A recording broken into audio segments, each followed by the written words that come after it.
Hello friends, నేను మీ doctor భావన. నేను మా ముందు వీడియోలో ఎర్లీ ప్రెగ్నెన్సీ స్కాన్ ఇంపార్టెన్స్ చెప్పాను. దాన్ని నేను ఈరోజే నాకు కలిసిన నా పేషెంట్ గురించి డిస్కస్ చేయాలనుకుంటున్నాను. ఆ కేస్ గురించి.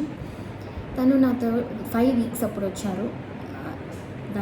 తన స్కాన్ నేను చేశాను. తనకి నేను అష్యూరెన్స్ ఇచ్చాను, బేబీ ఇంకా ఫామ్ కాలేదు. కానీ తను చాలా డిసప్పాయింట్ అయి ఉన్నారు. బికాజ్ తనకి మేనరికం ఉన్న ఇది తన మైండ్లో తన మామని పెళ్లి చేసుకున్నారనమాట. సో నేను చెప్పాను, అది కాదమ్మా, వెయిట్ చేయొచ్చు, మళ్ళీ ప్రెగ్నెన్సీ ఫామ్ అవుతుంది, బయటకు వచ్చే టైం వస్తుంది ఖచ్చితంగా అని అష్యూరెన్స్ ఇచ్చాను. 10 days తర్వాత తను నా దగ్గరికి వచ్చారు. ఈరోజు మళ్ళీ స్కాన్ చేసి చూస్తే హార్ట్ బీట్ వచ్చేసింది, బేబీ వచ్చేసరికి చాలా హ్యాపీగా ఫీల్ అయ్యాను నేను. At the same time patient and husband are very happy.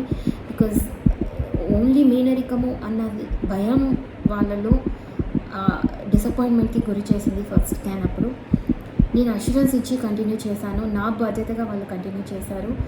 When I wanted to share this with them, they were very happy and నాకు చాలా హ్యాపీగా ఉంది. వెయిట్ హ్యాస్ సబర్ కా ఫల్ మీఠా హోతా high. So this came true today. I'm very happy to share this news with you.